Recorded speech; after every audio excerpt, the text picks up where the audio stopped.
مل جائے. عبادت اور کوئی کام اللہ کی رضا کے لیے کرنے کا جذبہ کیسے پیدا ہو, دل میں اخلاص پیدا ہو تو کیسے پیدا ہو. اس کے لیے ہمارے اکابر نے ان خانقاہوں کا نظام اور خانقاہوں کا سلسلہ شروع کیا, جس سے کہ لوگوں کے دلوں میں جو گناہوں کے جذبات ہیں ان کو ختم کیا جائے اور صرف ہر کام اللہ کی رضا کے لیے کرنے کا جذبہ پیدا کیا جائے. عادت ڈالی جائے, خوبا بنایا جائے کہ کوئی کام کرے تو اللہ کی رضا کے لیے. آپ کسی بھی کام سے کرنے سے پہلے یہ سوچیں کہ میں یہ کام کرنے جا رہا ہوں, اللہ تعالیٰ اس سے راضی ہوں گے یا ناراض ہوں گے. دل میں ایک جذبہ پیدا ہو جائے, دل سے تکبر نکل جائے, دل سے حسد نکل جائے, دل سے غصہ نکل جائے, دل سے کینہ کبھی نکل جائے, اور دل کے اندر جو بڑائی ہے, ریاکاری ہے, شہرت کا جذبہ ہے, وہ ساری چیزیں نکل جائیں. اگر ساری چیزیں نکل گئی تبھی ہم اللہ تعالیٰ کے بارگاہ میں حاضری کے لائق ہو جائیں.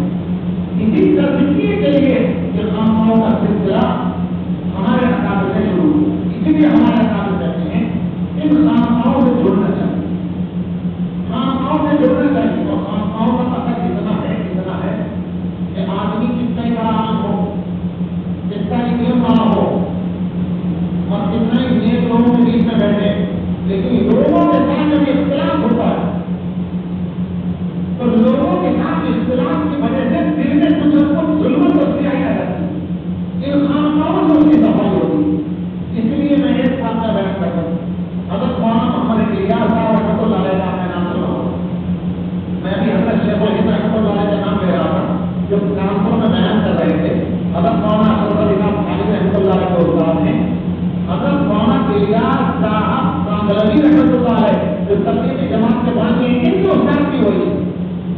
حضرت شیخ الہند مولانا محمود حضرت دیوبندی رحمۃ اللہ علیہ, حضرت مولانا محمد الیاس صاحب رحمۃ اللہ علیہ نے ہمارے یہاں دارالعلوم دیوبند میں پڑھا ہے, اور وہاں سے فارغ ہونے کے بعد حضرت شیخ الہند کے پاس پڑھنے کے بعد یہ دارالعلوم تبلیغ کا کام شروع کیا. حضرت مولانا محمد الیاس صاحب رحمۃ اللہ علیہ کے بارے میں نے بزرگوں سے سنا ہے اور کتابوں میں پڑھا بھی ہے کہ میوات کے علاقے میں چیزیں لگانے جاتے تھے اور تبلیغ کا دعوت کا کام کرنے کے لیے جاتے تھے. نیک کام ہے, لیکن عوام سے لوگوں سے اختلاف ہوتا تھا تو اختلاف ہونے کی وجہ سے کچھ نہ کچھ اپنے اندر وہ ضرورت محسوس کرتے تھے. پھر میں نے آگے کی بات کو میرے کیسے سنی کہ یا تو نظام الدین میں آ کر کے 3 دن احتجاج کرتے تھے, یا تو رائے پور صاحب پور کا گاؤں ہے, رائے پور حضرت مولانا شاہ عبد الرحیم صاحب رائے پوری رحمۃ اللہ علیہ کی خدمت میں جا کر کے 2-4 دن بلاتے تھے.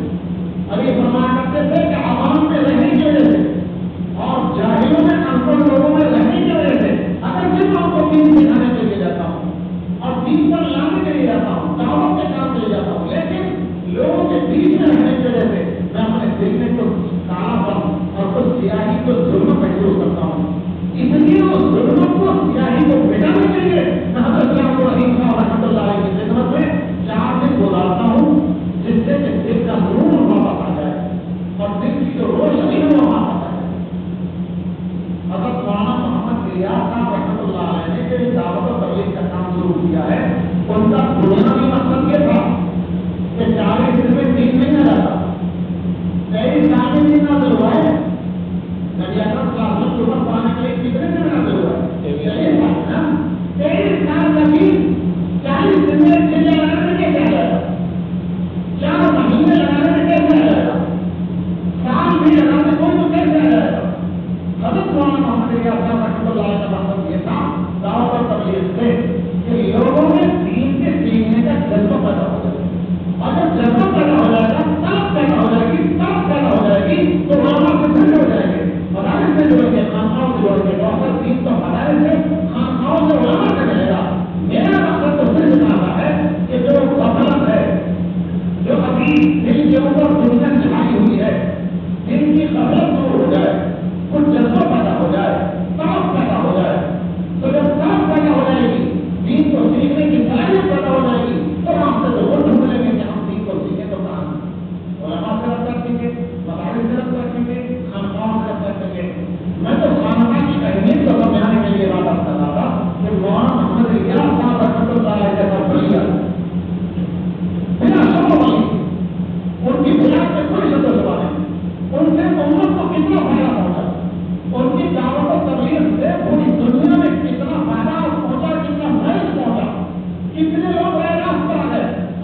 برائیاں کبھی ختم ہوگی جب آسماؤں میں سے جڑیں گے. اس لیے آپ حضرات سے میں یاد کرنا چاہتا ہوں کہ جو حضرات کسی شیخ پیر اور مرشد سے جڑے ہوئے ہیں بہت اچھا, ان سے ربط رکھیں, ان سے ہدایات لیتے رہیں. آپ کے اندر جو خامیاں ہیں ان کو بتلائیں, بیان کریں. اگر شیخ کے ہاتھ پر ہاتھ رکھ کے بیٹھ ہو گئے, آپ اپنی کمیاں نہیں بتاتا کہ میرے اندر یہ گناہ ہے, میرے اندر یہ گناہ ہے, تو وہ پیر آپ کی اصلاح کریں گے, کریں گے کیسے؟ وہ غیر تو نہیں کرتے. اس نوجوان نے آگے سے نبی اکرم صلی اللہ علیہ وسلم سے یہ کہتے ہیں کہ اللہ رسول مجھے زنا کی اجازت دیجیے, مجھے زمین میں بلا کر کے اس کی اصلاح کی. آپ اپنے دین سے اپنی کمیوں کو, قربانیوں کو بتا کے کمی دو. تو جو لوگ پتا کسی شہر سے, کسی دین سے بیعت ہیں, اپنے شیخ اور دین سے ربط رکھیں, ان سے جڑ رہے ہیں, خطوط لکھ کر اپنی بات رکھ کیا کریں. وہ جواب دے دیتے ہیں کہ یہ پورا راستہ کر لیں, اور بہتر تو یہ ہے کہ تھوڑا وقت لگا کر اپنے دین میں, اپنے شیخ کی خدمت میں وقت لگایا جائے, کچھ نہ کچھ وقت لگایا جائے. اور جو لوگ اب تک کسی شہر سے, کسی دین سے نہیں جڑے ہیں, انہیں کسی دین کا انتخاب کر لینا چاہیے. میں یہ نہیں کہتا کہ کس سے جڑنا ہے, کس سے آپ کو بیٹھ ہو, کس سے تعلق ہے آپ کے دل کے رجحان, آپ کے دل کا میدان جس کی طرح ہو, آپ کے دل میں جس کی عقیدت زیادہ ہو, جس کی محبت زیادہ ہو, اسی سے آپ کو فیض پہنچے. اگر آپ کے دل میں محبت ہے ایک پیر کی, اور آپ فیض ہو گئے دوسرے پیر سے, تو آپ کو وہ فائدہ نہیں ہوتا جو ان سے ہو. جس کی محبت آپ کے دل میں زیادہ ہے, اور دل آپ کا جس کی طرف میدان رکھتا ہے, جس کی طرف دل کا جھکاؤ ہو, اس کے ہاتھ پر ہاتھ دے دیں, اور اس کے ہاتھ پر ہاتھ دے کر کے آپ کو دل اپنی اصلاح کا کام لیں. انشاءاللہ آپ کو فائدہ پہنچے گا, فیض پہنچے گا, دل میں نورانیت آئے گی. ہمارے حضرت محمد صاحب ایک واقعہ بیان کیا کرتے ہیں. ہمارے حضرت محمد صاحب بیان فرماتے ہیں کہ ایک آدمی ایک پیر کے پاس جا کر کے بیعت ہو گیا, اور ایک شیخ کے پاس, پیر کے پاس جا کر کے بیعت ہو گیا. وہ بیعت ہوا تھا دنیا کو دکھانے کے لیے کہ میں ان کے ہاتھ پر بیعت ہو جاؤں گا, اور میں بھی ذکر کیا کروں گا, میں بھی وہاں کہا کروں گا, لوگ مجھے بہت بڑا پیر سمجھیں گے. چنانچہ ایسا ہوا. وہ پیر کے پاس جاتا ہے اور بات بھی کہنے لگے. لوگوں نے ان کو پیر کہنا شروع کر دیا. لوگوں کے دلوں کے اندر ان کی محبت بیٹھ گئی. ہمارے حضرت محمد صاحب فرماتے ہیں بہت سے لوگ انہیں سے بیٹھ ہو گئے. وہ جو دنیا کے لیے پیر سے جا کر کے جڑے تھے, بہت سے لوگ انہیں سے بیٹھ ہو گئے. لیکن دل میں محبت تھی, دل میں عقیدت تھی. وہ جو دوسرے لوگ بیٹھ ہوئے تھے وہ خلوص کے ساتھ اور اللہ کی رضا کے لیے اور دل کے نیک نیت کے ساتھ بیٹھ ہوئے تھے. وہ بیٹھ ہو گئے اور ان سے اصلاح لینے لگے. چنانچہ وہ پیر صاحب جو 40 جنوں کے پیر تھے, وہ اصلاح کرنے لگے کہ دیکھو ایسا کرو, ایسا کرو, ایسا کرو. ان کے مریدین کی نیت ٹھیک تھی, وہ نیک نیت کے ساتھ خلوص کے ساتھ کام کرتے رہے. اللہ نے ان کو نوازا, اللہ نے ان کے دل کے اندر نورانیت کر رکھی, ان کے دلوں سے ظلمت کو, سیاہی کو دور کر دیا. ایک دن وہ مریدین کشف کرنے کے لیے, مراقبہ کرنے کے لیے بیٹھے. نیچے بسا جگاتا کہ مراقبہ کرنے کا ایک طریقہ ہوتا ہے. آپ جب کسی شہر سے اپنے بیٹھ ہوں گے تو دھیرے دھیرے دھیرے دھیرے وہ تربیت کرتے ہوئے اور ذکر وغیرہ کی ترغیب دیتے ہوئے آپ کو لے جائیں گے کہ پہلے 6 تصویر کا ذکر کرنا ہے, پھر 12 کرنا ہے, پھر اس کے ساتھ اور بڑھانا ہے, پھر اور بڑھانا ہے. پھر آگے چل کر کے مراقبے کی اجازت دی جاتی ہے. یہ مراقبہ کرنا ہے. اب مراقبہ ایک طریقے کا ہوتا ہے. تو ان کے مریدین مراقبہ کرنے کے لیے بیٹھے, یہ دیکھیں کہ 3 سال کا مقام ہوتا رکھا ہے, 3 سال کا مقام ہوتا رکھا ہے. اور مراقبہ کر رہے ہیں, 3 سال کو لوگ رہے ہیں, 3 سال کو نہیں کہیں گے. کوئی مقام و مرتبہ اوپر دیکھ رہے کہ کتنی مرضی میں مقام و مرتبہ ہے, کتنے اوپر تک پہنچے ہوئے ہمارے 3 سال, لیکن وہ کہیں حاصل نہیں آ رہے. تو 3 سال سے وہ مریدین سارے مل کر کے کہنے لگے کہ ہم نے سب سے مل کر آپ کے مقام تک پہنچنا چاہا, لیکن آپ کا مقام تو ہمیں حاصل نہیں آیا. تو وہ رونے لگے, کھائے مار کر رونے لگے, اور یہ کہا کہ میں رہتی تو میرا کوئی مقام و مرتبہ ہوتا تو تمہیں ملتا. میں تو تمہیں دھوکے میں ڈالے ہوئے, میں تو اپنے دین سے دنیا کو دکھانے کے لیے میں ہو گیا تھا. اب ان سے اتنا بڑا محسوس نہیں تھا. میرا تو مطلب یہ تھا کہ لوگ مجھے پیر کہنے لگے. تم لوگوں نے مجھے پیر مان لیا. تو اللہ نے دنیا میں تو مجھے پیر کہلا دیا, لیکن ہمارا کوئی مقام مسئلہ نہیں. لیکن اللہ کو ہدایت کے لیے مخلوق تھی. وہ رونے لگا. روتے روتے اپنے مریدوں سے یہ کہا کہ تم خلوص سے اور نیک نیتی کے ساتھ اور دل کی عقیدت کے ساتھ اور دل کے نیک جذبے کے ساتھ اخلاص کے ساتھ وہ سے بیٹھ ہوئے تھے. اللہ نے تمہیں ہار دیا تمہاری نیت کے اعتبار سے. تمہاری نیت نیک تھی. تمہاری نیک نیت کے اعتبار سے اللہ نے تمہیں ہار دیا. تو اوپر پہنچ گئے. میں نہیں زمین پر پڑا ہوں. میں خاک کا خاک ہوں. اس کے علاوہ کچھ لوگ نہیں کرنا پڑا. اب تم سب مل کر کے میرے لیے کوشش کرو, دعا کرو کہ اللہ تعالیٰ بتا مجھے بھی آواز. تو سارے مریدین نے مل کر کے دعا کی. تو پھر ان دل کو اللہ تعالیٰ نے نورانیت کی اور انہیں خلوص کی دولت سے نوازا. وہ جو شہرت کا جذبہ کیا ریاکاری اور دکھاوے کا جذبہ تھا, اللہ تعالیٰ نے ان کے دل سے ختم کر دیا. ہمارے حضرت محمد صاحب یہ واقعہ سناتے ہیں کہ بتانے کے لیے کہ دیکھو وہ پیر دکھاوے والا آدمی تھا, لیکن مریدین کی نیت ٹھیک تھی اور مریدین کے دل میں عقیدت تھی. مریدین کے دل میں اس کی محبت تھی. ان کی عقیدت اور ان کی محبت کے جواب سے اللہ نے اسی جعلی چیز سے ان کو فائدہ پہنچا دیا. تو عقیدت کے اوپر بڑا ہوتا ہے. جس سے عقیدت ہو, جس سے محبت ہو اور جس کی طرف دل کا میلان ہو, اس سے بڑا ہوتا ہے. آپ میں سے جو حضرات بیعت ہیں بہت اچھا, لیکن جو حضرت بیعت نہیں ہے, میں درخواست کے طور پر آپ سے یہ بات کہتا ہوں کہ جس پیر کی طرف آپ کا میلان ہو, جس کی دل میں محبت ہو, جس کی دل میں حقیقت ہو, اس کے ہاتھ میں آپ دے دیں, بیعت لیں اور پھر اپنے حالات کو اسے ثابت کرتے رہیں اور وہ جیسے جیسے کرنے کو کہیں ویسے کرتے رہیں. انشاءاللہ تزکیہ حاصل ہو جائے گا اور خلوص اور اخلاص کی دولت ہم کو حاصل ہو جائے گی. اللہ تعالیٰ مجھے بھی اخلاص کی دولت سے مالا مال فرمائے, آپ کو بھی اخلاص کی دولت سے مالا مال فرمائے. وآخر دعوانا الحمدللہ. Thanks for watching. Don't forget to like, comment, share and subscribe to Al Wahid channel.